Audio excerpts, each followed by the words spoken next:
Hello and welcome to another episode of the Watch That Join podcast. My name is James, This is Mary. and we are excited today because today is a bonus episode.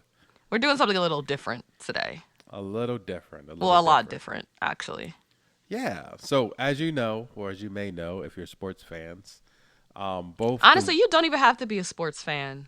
It seems like March Madness has taken over the world, even for me, and I know about it, and I am not a sports fan. Yeah, and first off, Mary is absolutely a sports fan. She doesn't want to admit it.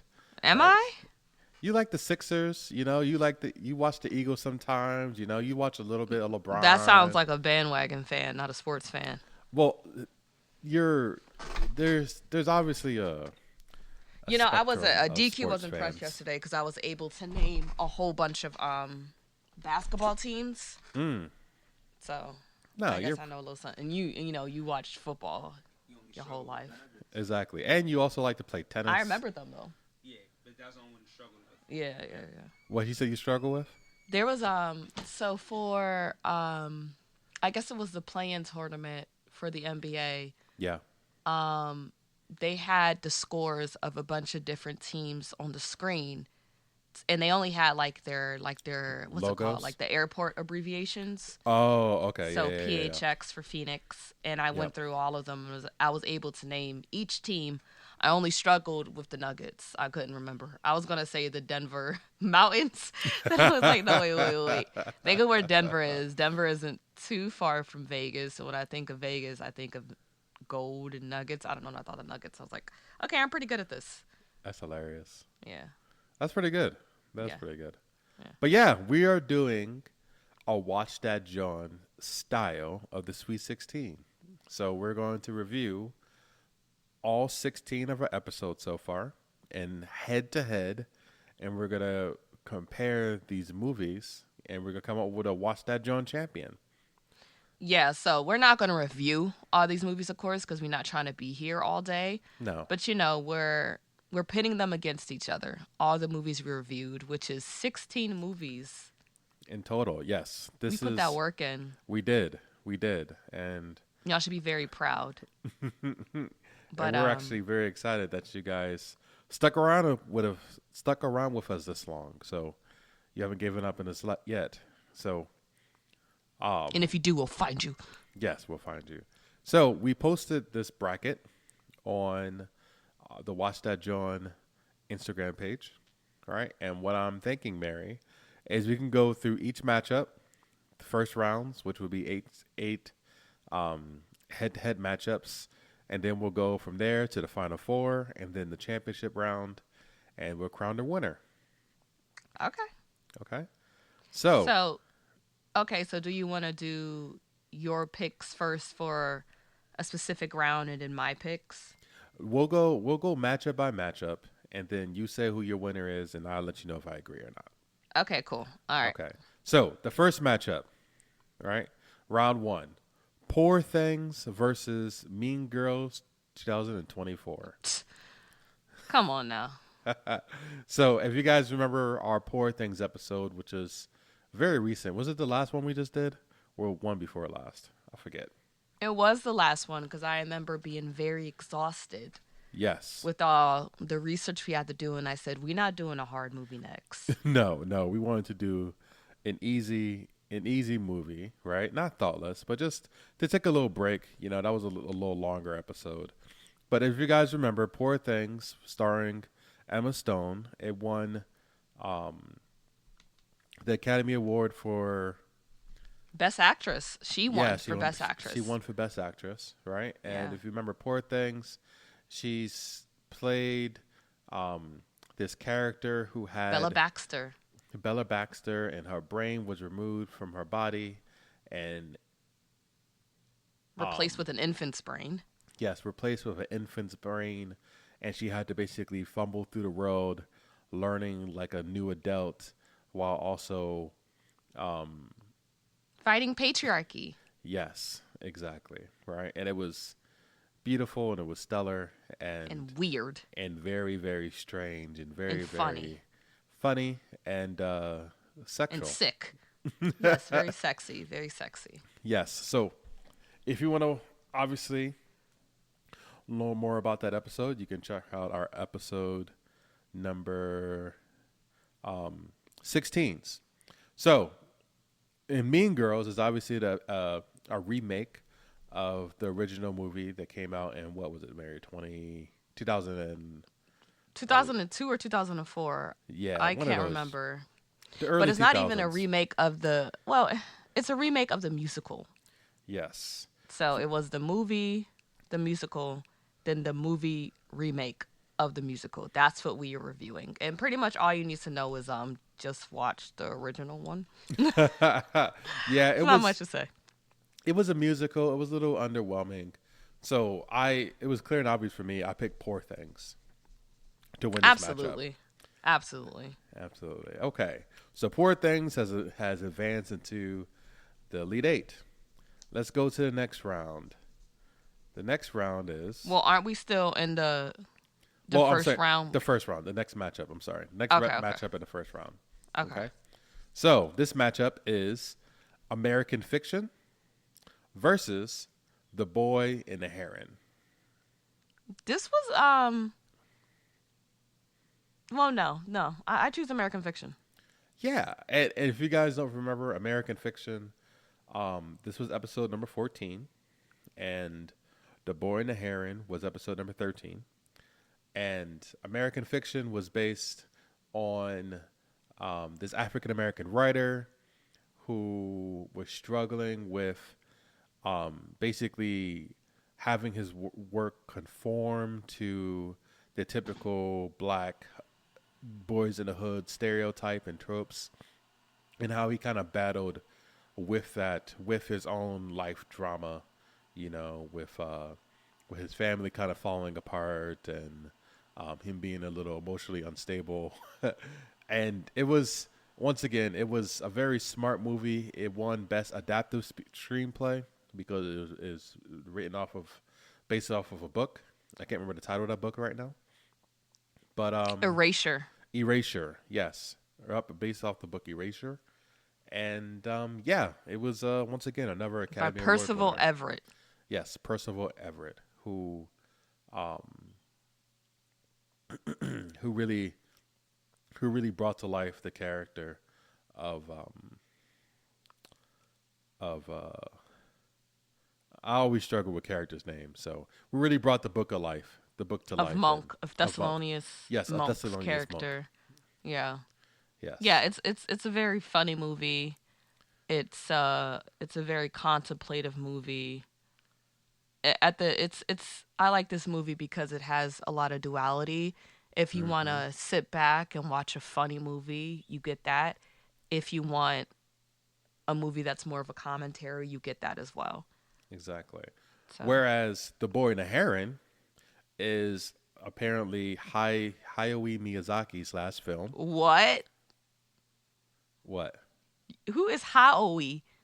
You pronounce his name. Hayao. Hayao. No. Why? Did I say we? Hayao. Oh, just Hayao. Okay. Yeah, Hayao. where you get? It's crazy because I repeated it, and you still didn't say what I told you to say. That's Hayao bonk. Yes, Miyazaki. Miyazaki. Miyazaki. Yes. See. One of Hi. it's his last film, right? Supposedly, I don't buy it. In He's the been stu- saying it's his last film for a very long time. Yes, in the Studio Ghibli, what is studio production studio, right? All right, and The Boy and the Heron starred this boy based in World I War was going to say the II. voice actors: Oh, I do not. You remember the voice Christian actor? Bale, Robert Oh. Pattinson. Yep. That's all I can remember at the moment. But yeah, it was pretty much, I guess the way that we can summarize The Boy and the Heron is a boy dealing with the death of his mother, Yep. and also the world is dealing with what war was going on at the time? World War II. World War II, and just how that really impacted his life. So yeah, just a boy kind of moving through a period of great loss and uncertainty, and him finding an unlikely guide Yep. through that process. Through the heron, it's the heron. Exactly. Exactly. So, out of this matchup, Mary, American Fiction versus The Boy and the Heron, who do you have winning? I have American Fiction. The Boy and the Heron, it was beautiful, you know, beautiful in terms of the way they dealt with themes of death. Yeah. Of course, animation. It's Studio Ghibli. It's Ghibli. No. That's an Italian word. How would Italians say it? Ghibli? Yeah, we know what you're Ghib- saying. Ghibli. Yeah. It's dumb. It's Hayao Miyazaki. It's going to be visually stunning, and Yep. it was. It was. The voice actors, always good. You know, you can't go wrong with Christian Bale, and Robert Pattinson is really showing his versatility. But there is a lot I feel to be desired with the film in terms of, I guess, the structure of the story. I wanted something a bit more concrete. Not saying that they have to spoon feed us themes, but I did want a story that had more of a typical story arc, and I wasn't really satisfied with how the way this story played out. Yeah. American Fiction, on the other hand, Mm-hmm. I was very satisfied, and I liked it better after the second watch. So, you know, it's hard to compare because these are two vastly different movies. But if we are comparing them, I would go with American Fiction easily. Yeah. No, I agree. I also picked American Fiction. Mm. Even though The Boy and the Heron also won an Oscar for Best Animated Film, I thought Mm. American Fiction was witty. It was emotional. It was raw. It was very unique. It wasn't what I anticipated when I first saw the movie. And I agree. It's the type of film that after the second time you watch it, you're like, aha, this joint's kind of fire.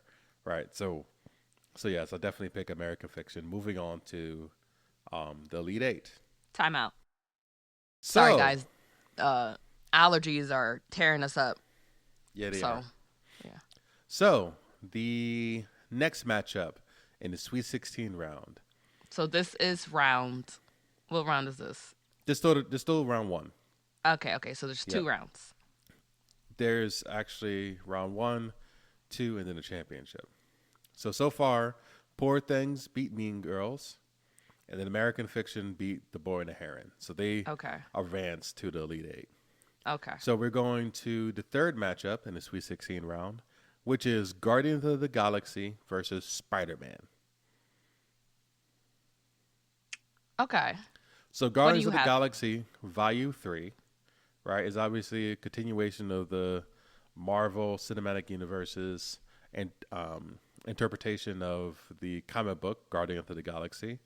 And it was fun, it was basically talked about Rocket's backstory, and how he kind of came to be the mechanical raccoon like cyborg that he is.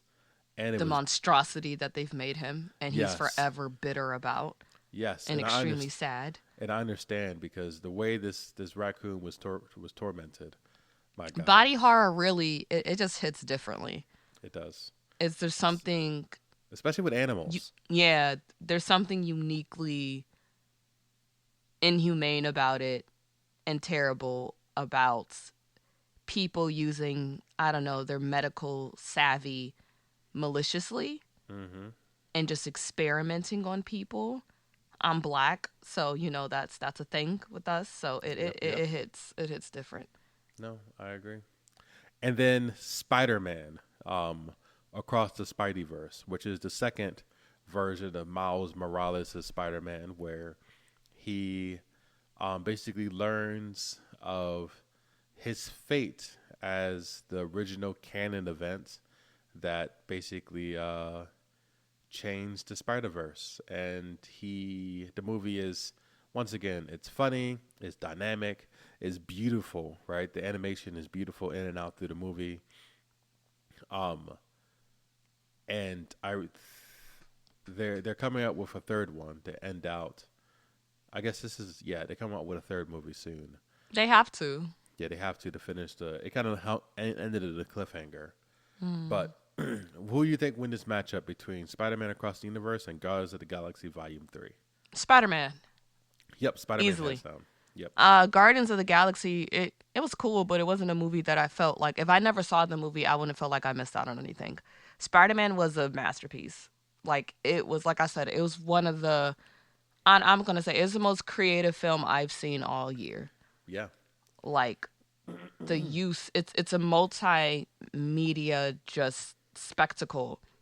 And I just, if you don't like visual overload, you probably won't like this movie. But a person like me who adores attention to detail, even detail that you might not even notice it, like the viewer might not even notice it, but you put it there because you just care. I love it. Yeah. And I love the movie. It was funny. The characters, the first movie, I thought Gwen was cool. This movie, I fell in love with Gwen. Yeah. I was like, oh no, she's cool as hell. I get why Miles likes her so much. She's so freaking cool, and it was just funny. Like, who knew I needed Spider-Man T-Rex? I needed that. Who knew I needed that?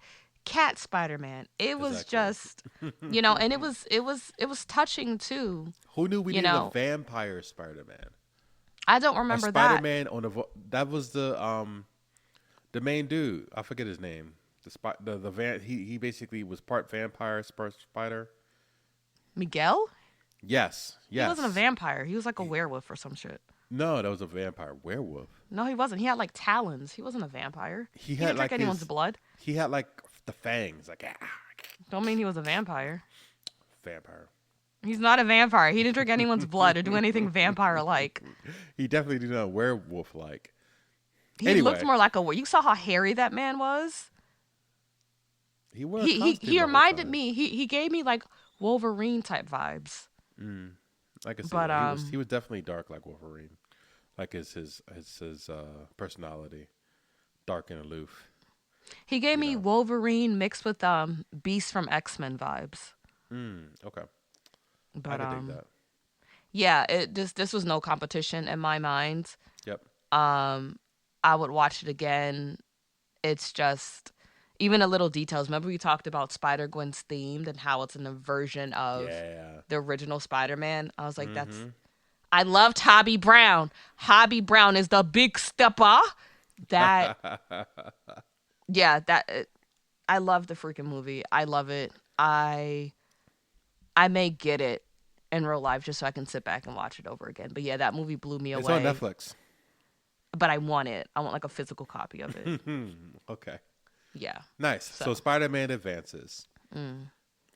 So next is the Barbie movie versus Everything Everywhere All at Once. This one was hard. It was hard, right? This was hard. The Barbie movie is obviously about the fantastic Barbie played by I just drove a blank of her name, Mary. Margot Robbie and Ryan Gosling. And the Barbie movie was actually our third episode, going against Everything Everywhere All at Once, which was episode number 6. Barbie was obviously silly, and people claim it was a little political, but it was funny. It was catchy. It was a cult classic. Yeah, I really literally. This movie pretty much made everyone start caring about Barbie again. It did. Like, I still see girls. I go on TikTok now, and I still see grown women, showcasing their all pink houses. I was watching this one woman on TikTok, and her entire kitchen is pink. Even the food she eats is pink. She made pink eggs, and she ate it from pink pancakes. Yeah. Wow. Pink eggs, pink scrambled eggs, pink pancakes. Everything that wasn't pink, she hid out of view. And there was a lot of Barbie things. I think Barbie kind of made women kind of embrace and not be afraid to expose the more girlish parts of themselves. Like even now, how the way people talk on like the internet, they'll be like, "Oh yeah, if you're a gym girly, here's this really cute pink set from Lululemon, or my arts and crafts girlies," and just You saying that we're Barbie really helped? She helped bring back feminism, kind of, or prideness, not necessarily feminism, but basically being pride of being feminine, she femininity. definitely yeah, she definitely brought in a pride for hyper femininity. Mm, And like I said, we kind of, it's a movie about a doll. So we kind of went back to doing things that could be seen kind of childish. yeah, Like this whole, I don't know if you know, but like this whole interest now with coquette kind of type of dressing where girls wear bows and frilly dresses and they have tea parties and everything is very romantic, and the obsession with pink. It's all very childlike and hyper feminine. So I think Barbie made us realize, hey, we can be super feminine and like the same things we did as when we were little girls and still be taken seriously. I And agree. because of that, it's beautiful. Like Barbie literally sparked a whole different subculture. Like it's its own subculture in my mind. So Barbie in this round is competing against everything, everywhere, all at once, which Hmm. won the Academy Award for Best Picture What year in was that? 2023. Okay. They also won Academy Award for Best Actress in a Leading Role by Michelle Yeoh I and thought it was Yo. Yeoh. Um, yeah. So basically, when Everything Everywhere All at Once came up, they kind of swept the board and won a bunch of Oscars. And this movie um, is described as an interdimensional sci-fi slash love story drama Comedy. where comedy, act kung fu comedy, where the main character, um, Evelyn, played by Michelle Yeoh, and her husband Wayman Wang, played by Ki Hung Kwan, are cast into this world where they have to navigate and basically fight for their relationship and fight for to save their daughter, who is also the destroyer of said world and all the worlds around it. So it was very fantastical. Also thought it was beautiful and weird. You know, Jamie Lee Curtis was in it, and she, at one point in the movie, had hot dog hands, and she And fought hot like a dog sumo toast. and hot dog toes. She fought like a sumo wrestler. You know, She she was very scary. very Remember scary. when she stapled that paper on her forehead like it was Yes, nothing? she took the stapler and just stapled it right to her forehead. Just ate it too, you know. And it was another fantastical, random, wild whirlwind of a film.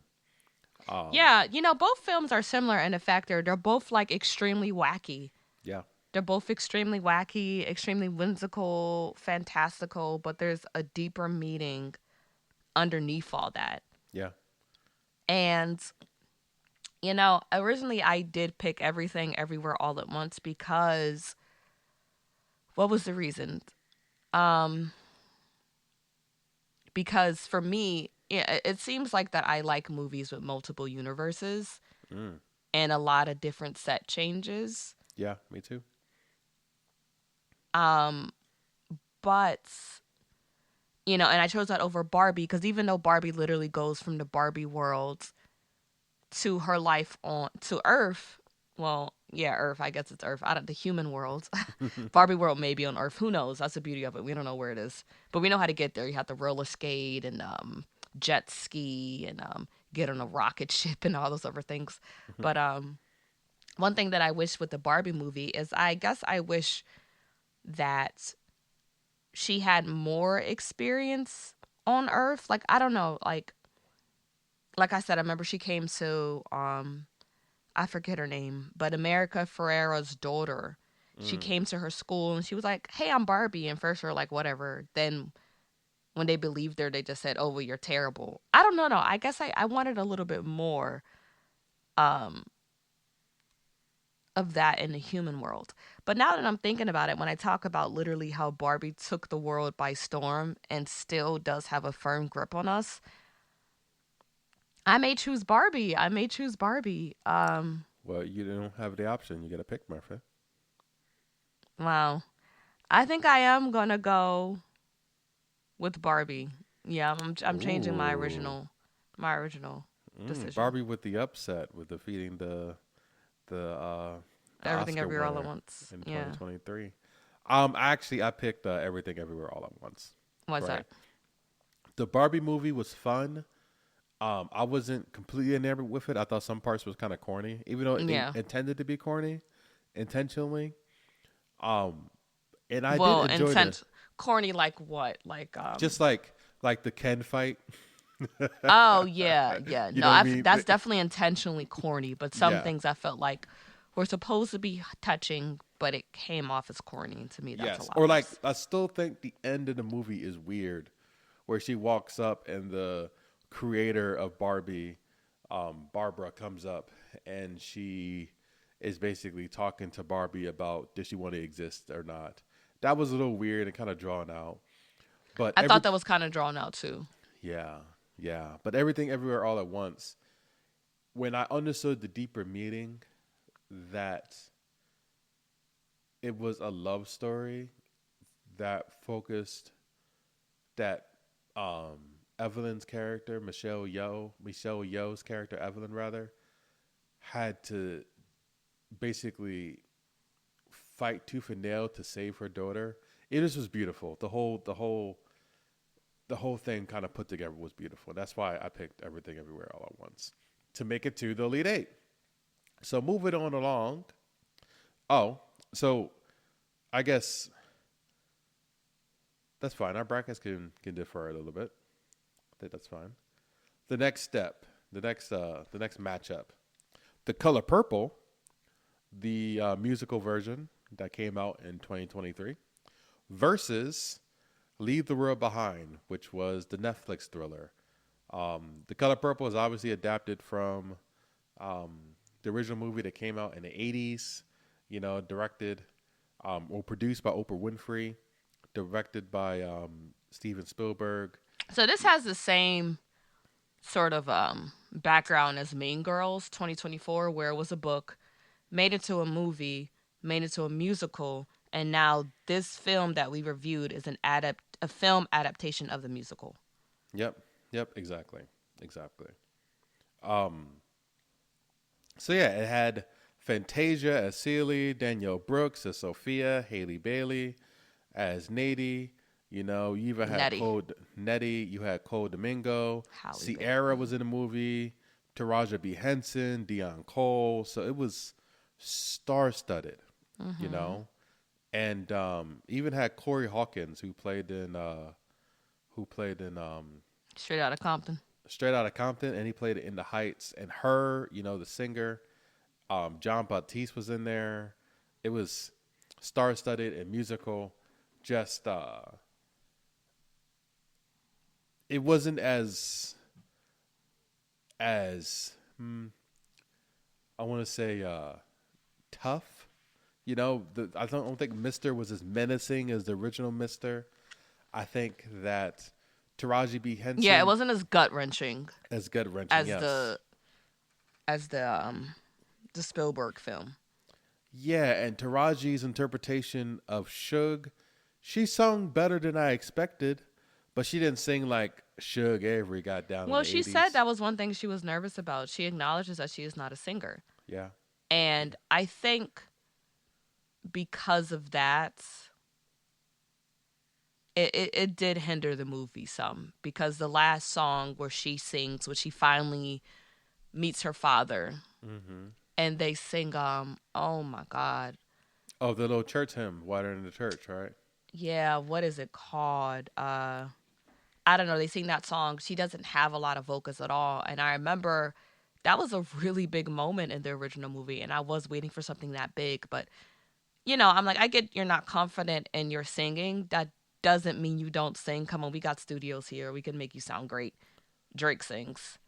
Maybe Sound God is great. trying to tell you something. Yes, yes. Yep. That number should have been a lot bigger than what it was. But on the flip side, Push the Button was lit. Yeah. Yeah. Push the Button was a great time. One thing about Mysterious this Ways with Tamala Mann was a really good song. You know. Oh, you just talk about Sugar Avery's song. I'm Sugar talking about Avery. Suge. Yeah, when she came in, that was a good song. Yep. Yeah. And yeah, I like I said, I feel like this movie couldn't decide if it wanted to be a musical or not. Yeah. Yeah. But I still enjoyed it. How did you feel about Leave the World Behind. yeah. So Leave the World Behind, you know, we didn't really intend to review this movie. I watched it on Netflix and my jaw dropped and I was like, oh crap, we need to do it because Your jaw dropped. yes, right. Because Leave the World Behind, it had, so it was about this family, you know, who lived in upstate New York. They went on this vacation at the Airbnb they were staying at, and there were some strange things that happened, and the owners of the Airbnb would end up being a father and his daughter, both of them black, and it was just they had to learn how to kind of stick together when the road was literally ending, you know, and I enjoyed it a lot because it was Because it had Mahershala Ali in it. Mahershala That's why I Ali, enjoyed it. you know, it had Julia Roberts was in it, you know, Ethan and Hawke. Ethan Hawke, but it was just mostly that family and maybe one or two other characters, but it struck a chord with me because it basically showed how the nation is so fragile. You know, America is so fragile that if there's a few strategic points that our enemies can kind of get us to fire each ourselves, will fall apart. You know, and yeah, I thought that was really good, and it was just a Netflix special, so I could watch it on my couch, and yeah, I really enjoyed Leave the World Behind a lot. So actually, in the competition between Leave the World Behind and The Color Purple, I picked Leave the World Behind. I picked The Color Purple.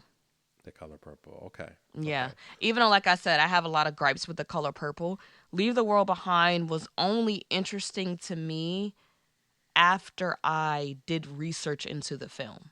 And yeah. I understand a lot of movies are like that, but for me, I shouldn't have to do that to really find a movie interesting.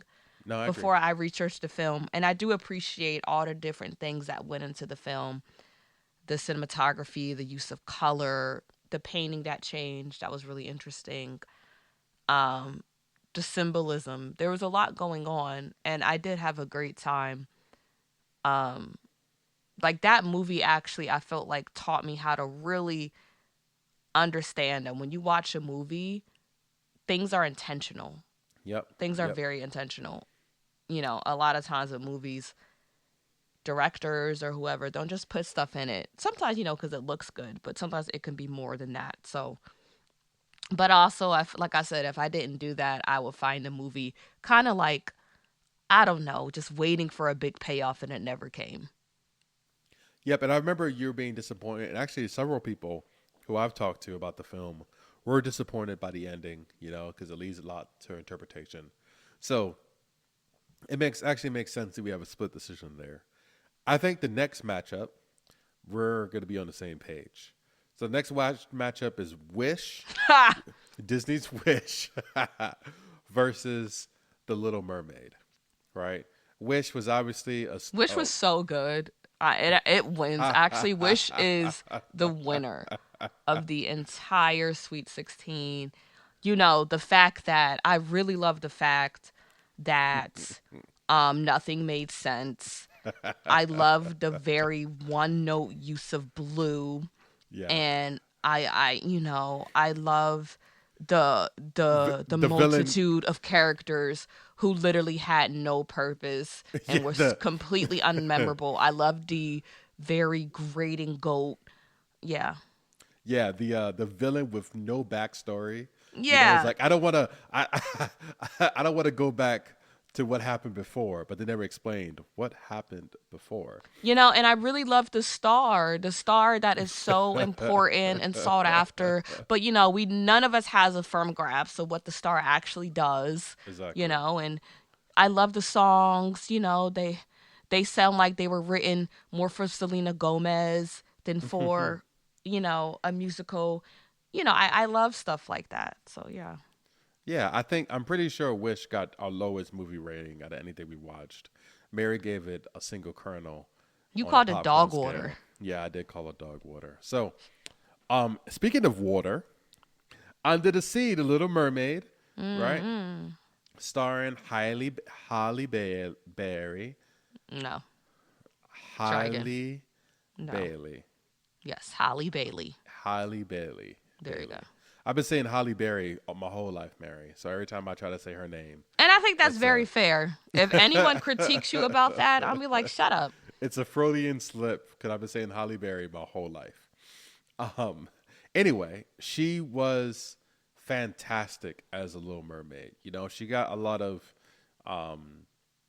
Flack for it because of racism. exactly because of racism, but she Plain and sung simple. incredible. I teared up. Yeah, she sung incredible. It was fun. She did a really good job of acting. Her co-stars also acted really well and can also sing. I thought that Sebastian, played by Daveed Diggs. yes, Daveed Diggs, right? I thought that he did very good. He was funny, and then the scuttlebutt, right? The bird, that was funny as well. People did not like that song. I like the song. They don't like the song because it's not original. It was written by Lin-Manuel Miranda. But it's still good. Exactly. I I don't thought it was good too. So yes, Little Mermaid wins easily. And Disney's really try to put lemon in angry white people's wounds because there's an animated series called Ariel, and the Little Mermaid is also black. Oh. And I said, that's motherfucking right. Because like I said, it's like, why do you guys think you can gatekeep Ariel? Black girls love Ariel too. Exactly. We love her just as much as you do. And at the end of the day, it is a fictional character. Mm-hmm. Relax. It is under the sea. So, what people look like anyway. All right. Seaweed is always greener in somebody else's lake. And if you are going up there, then that's just a big mistake. Just look at the world around you. I know the rest. Under the sea. Under the sea. Under the sea. Under the sea. Darling is better. Down is wetter. Take it from me. Nasty. No, that's a bop. That's a bop. That is a bop. The next matchup, we got two more in the first round, is Oppenheimer versus Super Mario Brothers. As you could tell, I said it as a Smash Brother theme, right? You should have been like, Super Mario Brothers. So Oppenheimer is based on the American physicist who helped develop the first atomic bomb in World War II, and his struggles with infidelity, with almost being a communist, with being a super genius but misunderstood, and just the moral, his moral standing, because he was struggling with his own sense of morality. He was right, but Oppenheimer did win this year Best Picture. It won everything, it seems like. It did. Robert Downey Jr. won Best Supporting Actor. Yes, Best Supporting Actor. It was, I think, Christopher Nolan won Best Director. And once again, in my opinion, it was a masterpiece. Didn't they win something for sound too, like Best Sound something? Maybe I made that up. No, it makes sense. I don't know if they did. We can look it up on the side. But that was going against Super Mario, which Super Mario to me, just fucking fun. Yo, it was so stinking fun. It was nostalgic. It had the video game version. They brought the TVs back. They did the fighting scenes well. Peach was bomb. They made Luigi with King of the Rats. What's his name? Charlie Day with Luigi.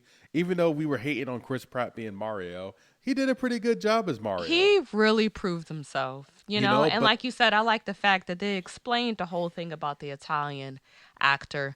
You know, and like I said, I think there still is a conversation to be had where it's like, guys, we have these voice actors who has voice acted the characters for decades, like Chris Martinet. He was in the film. He from was in the the original film. Mario. Yep. No, in the yes, he's an original Mario, but in the film he was Mario's dad. Remember? But Yep, you know, I do remember. Yep. like I get that studios are going to hire the biggest name actors to do these movies because it's about money. And not saying they're not talented, but I do think we should really stress like, hey guys, like this dude has been good enough to be Mario in the video games.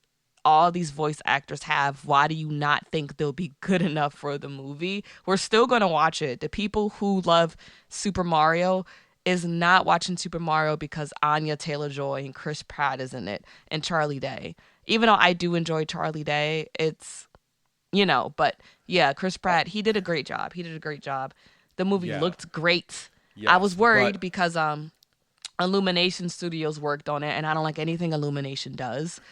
But it was a really good movie. Can't wait for the sequel. Jack Black, voice Stole the actor show. of the year. Yes, he was. He stole Peaches, peaches, peaches, peaches, peaches, peaches, peaches, peaches, peaches, peaches. I love you. you. Come on. Come on. Amazing. The man put his foot in it. He did. And you know, I loved Oppenheimer, right? I had a blast reviewing it. I had a blast watching it, but Super Mario did something to me. You had when a I blast watched watching it? it. You had a get it? blast watching Oppenheimer? Yeah, you get the pun. Yeah. Right. But Super Mario stole my heart, and Yeah. I pick it over Oppenheimer Easily. easily. Right. Call me uncultured, call me childish. I don't care.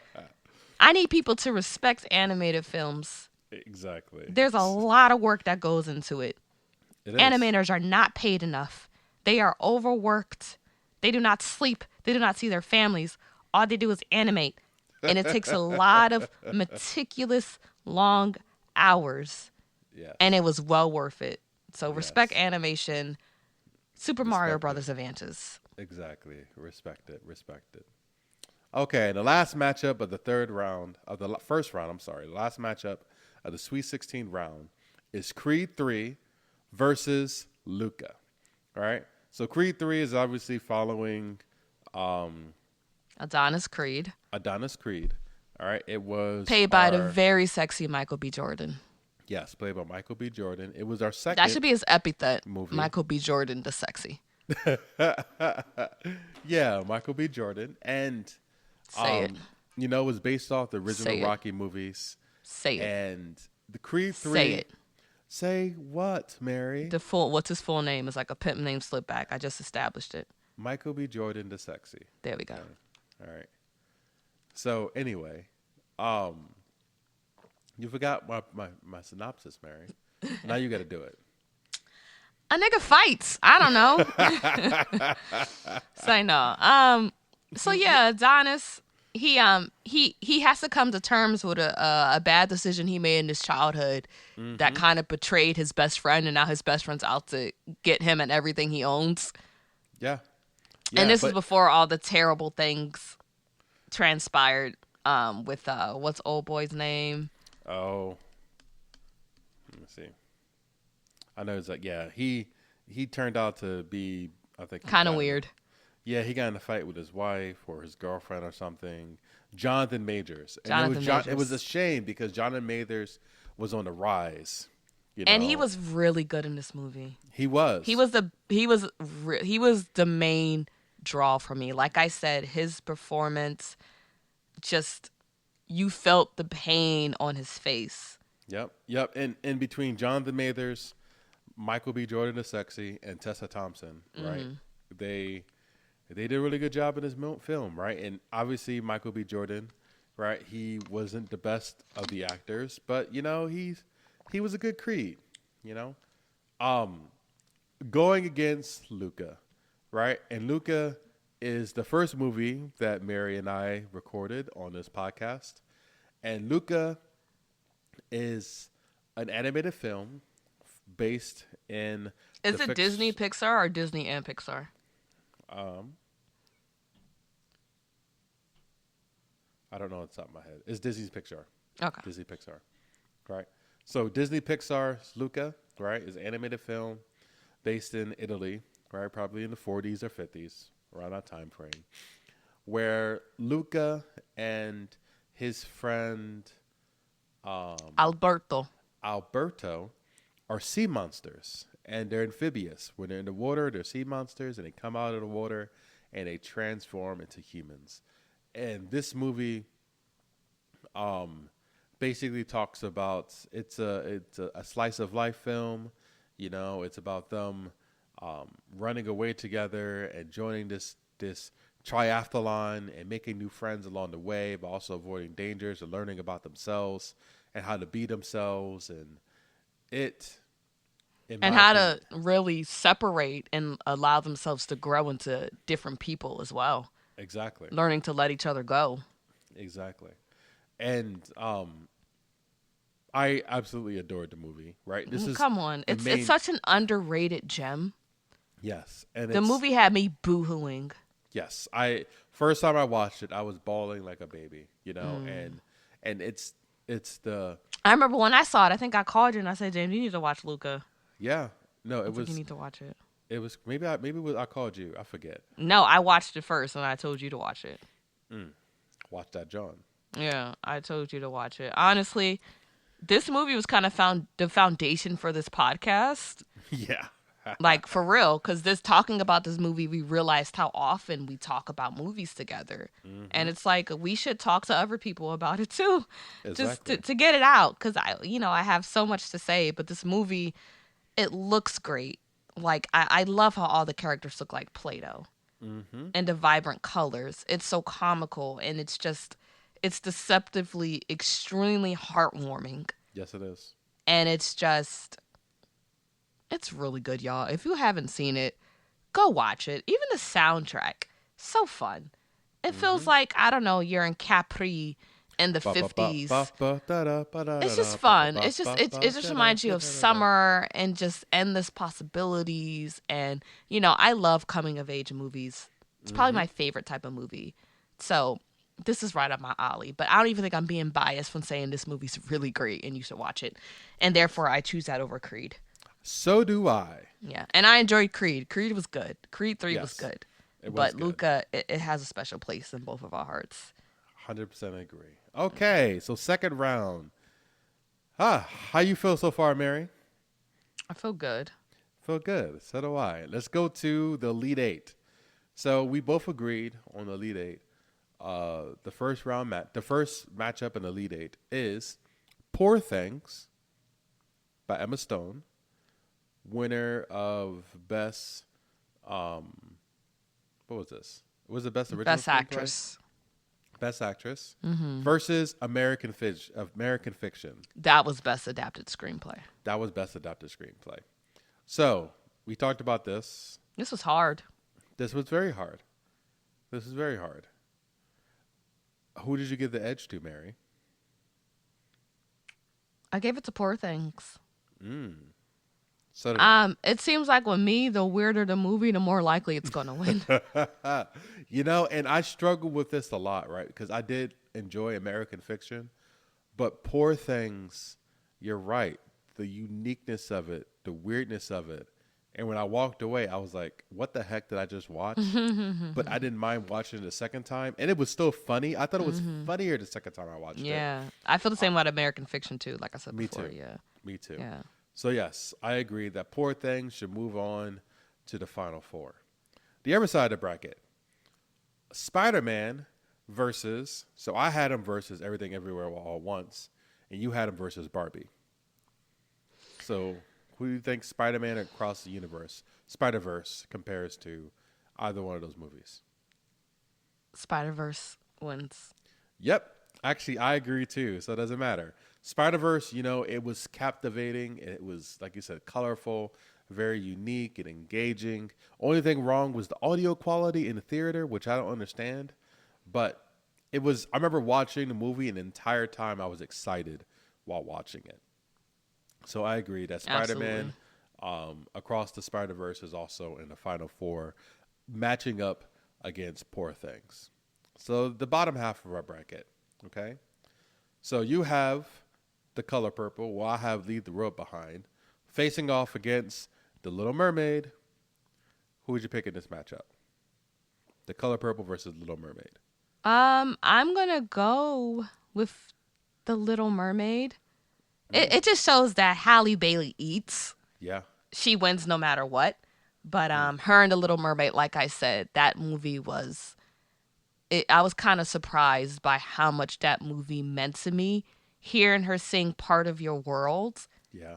it solidified her as Ariel. I said no one can watch can watch this talented, devoted young woman sing this song and not think, wow, she is Ariel.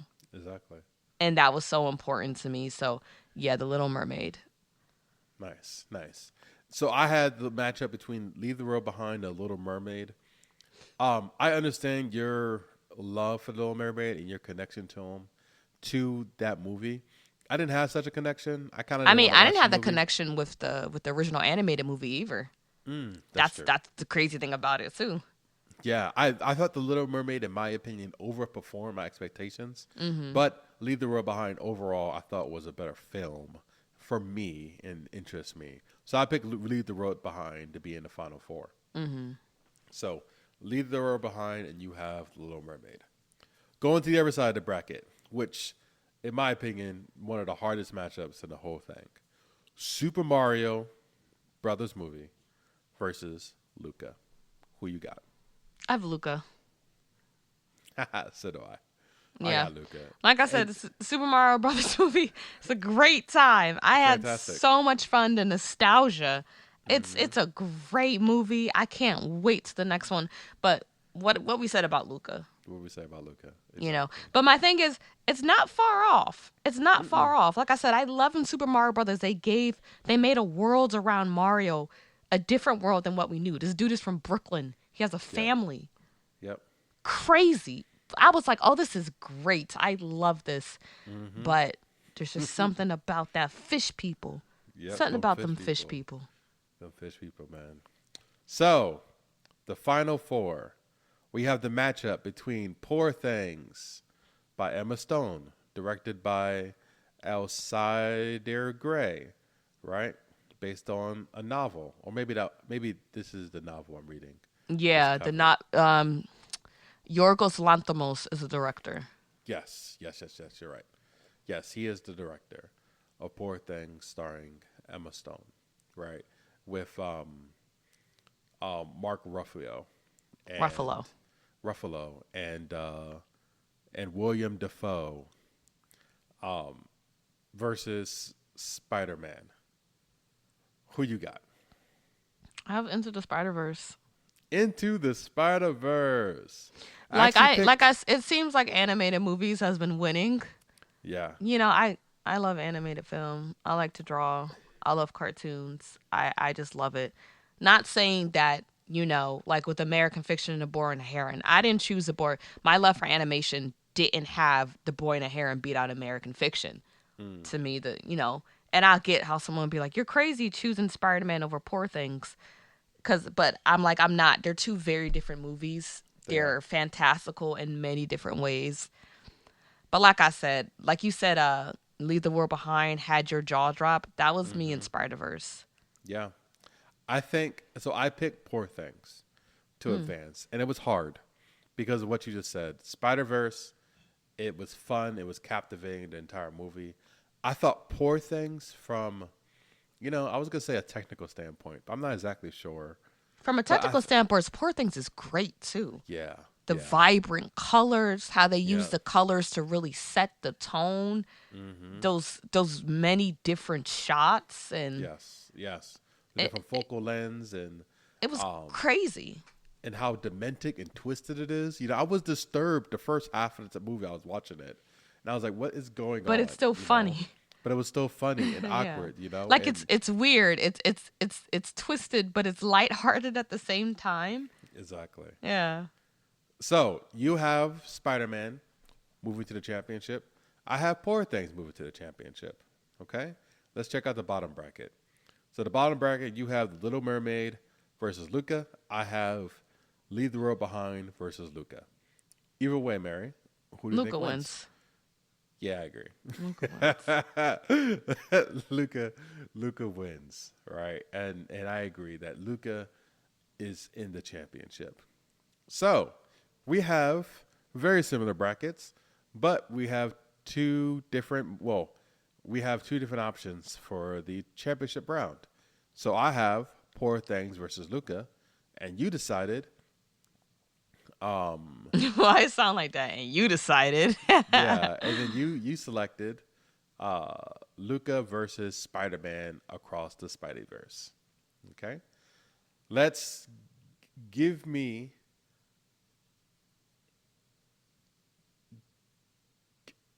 I was gonna say, give me a quick reason why either one of them could win.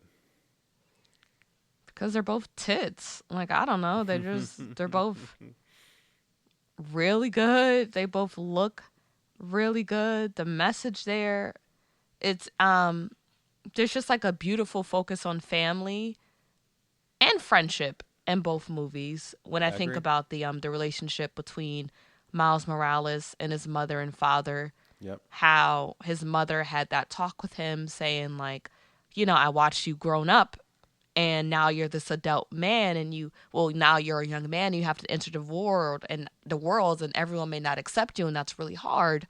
Or just Luca's mother, Daniela, just being like, listen, you are very different and you're going into a space where people kill sea monsters and I'm very worried about you, but at the same time, if I love you, I gotta let you go. Exactly. And so that was a theme for both movies, is that the people around you that you're going to come across, some people will accept you and some people never will.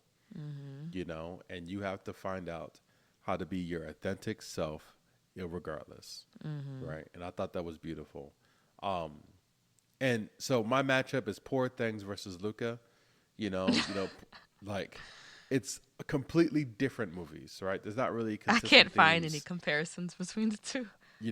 amongst any of them except for transformation. Where Bella Baxter had to transform from being, a large, mentally disabled, like not large, but a mentally disabled woman to an intellectual, to someone who wants to learn about philosophy, and someone who wants to be a brain surgeon. Whereas Luca started as a nervous,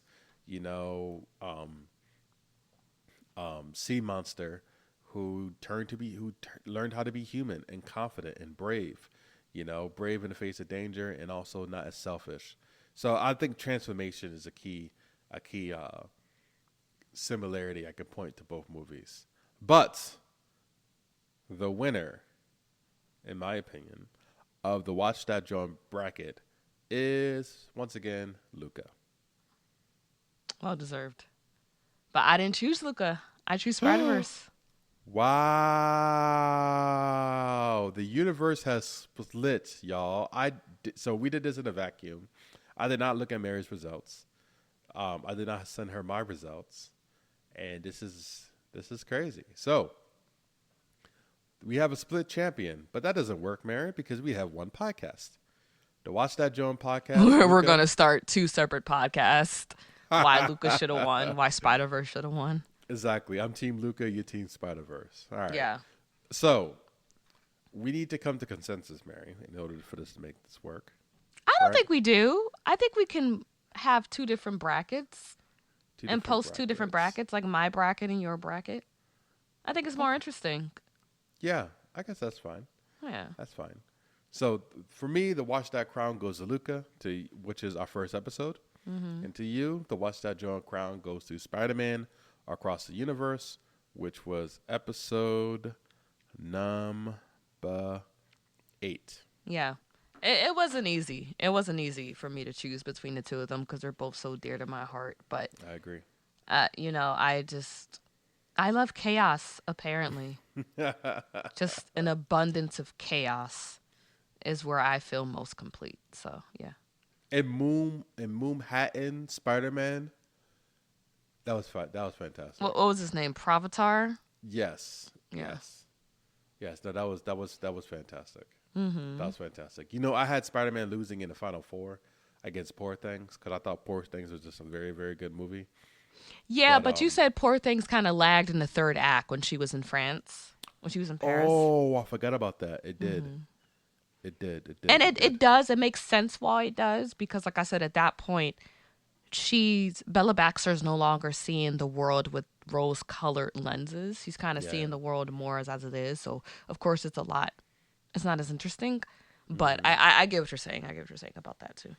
Yeah. So, yay! Congratulations to Luca and Spider-Man Across the Spider-Verse. Yes. We can have a dual champion this year.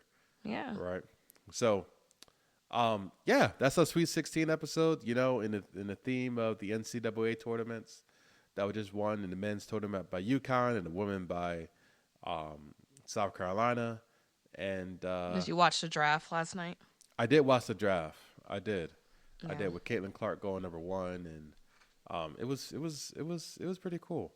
I hope the WNBA kind of spins off and do. I'm gonna watch their games. I'm gonna watch her games and a repeat player like Angel Reese and Cardoso from South Carolina.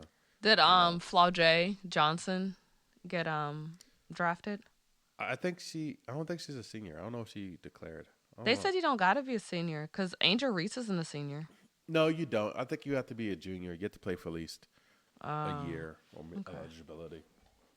But at any rate, thank you everyone so much for listening to our first 16 episodes of the Watch That John podcast. This is a bonus episode, so we'll be coming to you guys really soon with season 2.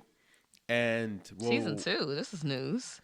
Yeah, season 2, right? The release of season 2, where we'll talk about more movies and we'll get into what you guys want to watch. And maybe we'll start doing TV episodes too. We've been talking about it. You know, TV is the new movie, honestly, and most of you bastards and go to the theaters anyway. So exactly. We can start doing TV series, and me and Mary just finished watching a good TV series too. That we maybe could start talking about. I started watching Sex in the City. I know that's not the That's not the one we're talking about. Yeah, that's not. But I was like, oh, the show is actually really good. I don't know why no one told me to watch it sooner. There's this one episode that I thought was funny where the main character, her name is Carrie, and she farts in front of her boyfriend for the first time. And she's worried about it because it seems like ever since she farted in front of her boyfriend, he no longer wants to sleep with her. So she talks to her friend Samantha about it. And Samantha's like, oh, my God, what a big mistake. And Carrie's like, what? I'm human. You know what I mean? And Samantha was like, no, honey, you're a woman. And men don't like it when women act like humans. I was like, that's funny. That is funny. But yeah, guys, yeah. More to come. Yeah. So thank you for listening. You know, you can find the Watch That Drone podcast on Spotify, Apple Podcasts, or anywhere else you find your podcasts.